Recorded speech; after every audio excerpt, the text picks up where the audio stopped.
Hey, welcome back to part two of our series of how to build an ultimate worship set. So today we're going to be focusing more on the logistics and musicality aspect of creating the ultimate worship set. So first off, we're going to dive into the first thing. So who is on your team?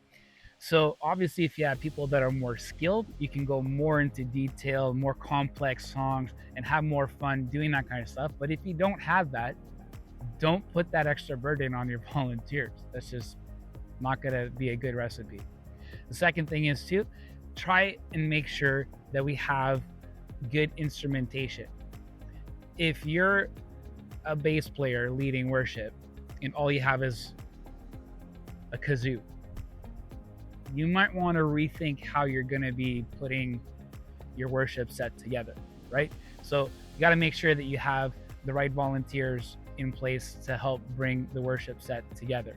If you're a bass player, make sure you have a guitarist, make sure you have a cajon player or a drummer or something like that as your very core structure, and then build from there to have some singers, and then you could bring in your kazoo if ever you wanted to do that.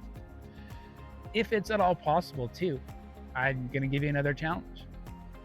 Can someone else on your team lead a song in your set instead of you? That's another thing that could add a layer of complexity and to add just difference, and it helps empower people as well. Next part is sending your team the information that they need to be able to get their job done before Sunday even comes around. So that includes the sound text, that includes the visual team. You need to make sure that they have the information that they need. So things like your song set list, how many mics you're going to need, what you're using for your instruments. You need to send that information out. How many times you're going to be doing a chorus or a verse or whatever. All that information needs to be sent out before Sunday even comes around. So one thing to remember is that practice is not rehearsal. Practice is something that you do before privately on your own, where we all get together and then we do a full rehearsal that Sunday before people start coming in. At your church, there might be some elderly people that need to have song lyrics printed up instead of looking far ahead on the projectors and the screens.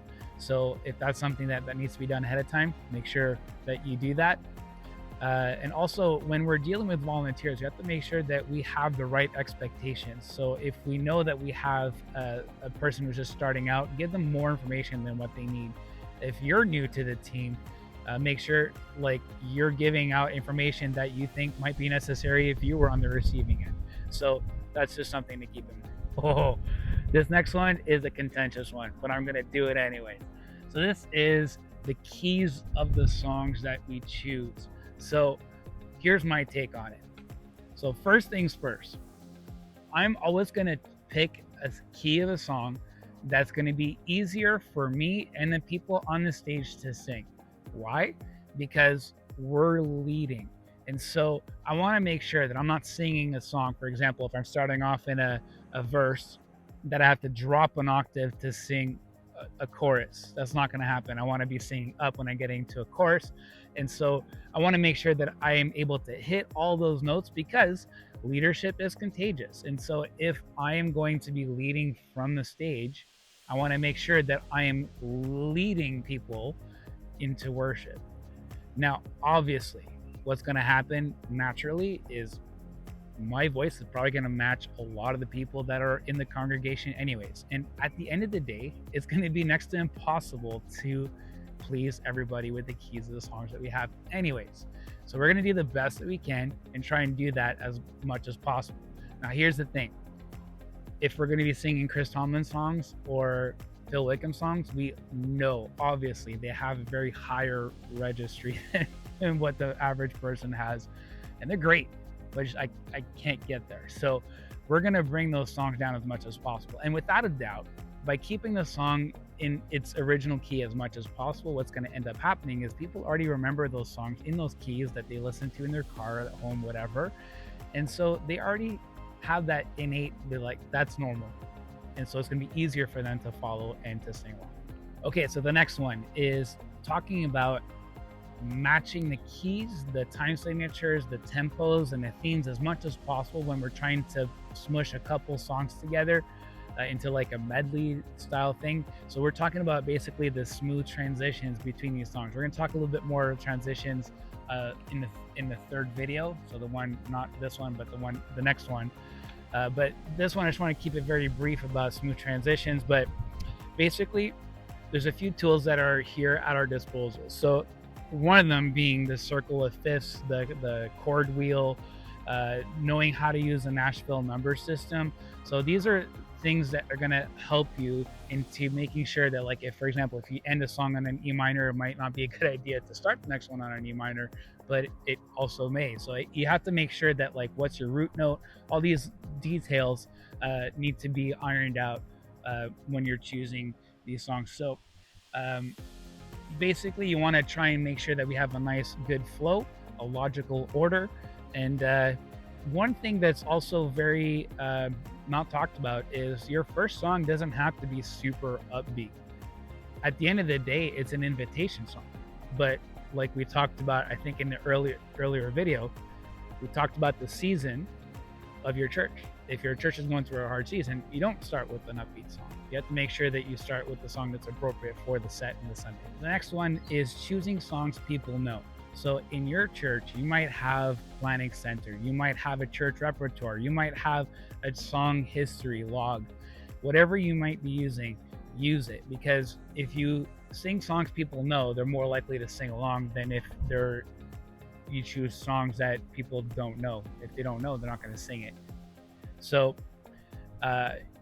you have to make sure that you don't do songs too frequently. But on the flip side, if you're introducing new songs, there's ways to go about it. One suggestion that I heard was really cool is maybe post it on your church media, whatever you have, Facebook or website. Post it before so that the congregation can sort of learn it before they even get to church on Sunday, and that way they kind of have an idea of how it sounds like. Explain the why of you're introducing a new song. If it relates really closely to the sermon, or if you're choosing it because of something that happened to you personally, people are going to engage and want to sing that song a whole lot more than if you just pop it up. Right after you do a familiar song, it's going to be very important to go back to doing a song that people already know. And there's the whole strategic way of introducing a new song. So for example, I would only introduce 1 to maybe 2 new songs per month if you're willing to do that, because if you have more than that, you're going to be stretching your congregation very thin and people are not going to be singing along. And again, once you introduce that song, it'd be a good idea the following Sunday you re-sing it again so that it becomes part of your repertoire. So hymns is another interesting topic when we're talking about songs people know. It's kind of like a Christmas song. People already know the melody and they already know the lyrics and how they go. So it's nostalgic, it's theologically rich. Use them. Reawaken Hymns has a really cool way of making sure that those songs sound new, fresh. So that's a tool that we have as well. All right, so now we're on the last part of this part 2 video. So this one is about not overplaying. So it's not a show. It's not about you. It's not a place to showcase your incredible talent. If you have incredible talent, I'm so happy for you. But there's a time and place for it, and it's not this. And so we have to make sure that we are pointing people to Jesus and to God, and that we're not being a distraction. Overplaying is a distraction. So we have to make sure that we're true to the song itself. The authors wrote it in a way, and people remember that way. So anything extra outside of it makes it distracting. So now, if we're talking about artistic liberty, there is a time and place for that. Now you have to evaluate what that time and place is, and maybe even talk to somebody that's outside of what you're doing to get their input as to, if I did this, would that be too show-offy, if that's even a word? And that might give you the feedback that you need. And also, I would go back to why would you want to overplay? What's the purpose of overplaying? So thanks so much for looking at part 2 of this video series. If you like the content, like and subscribe. That would help out a lot so this message could get out there and help as many people as possible. Thank you.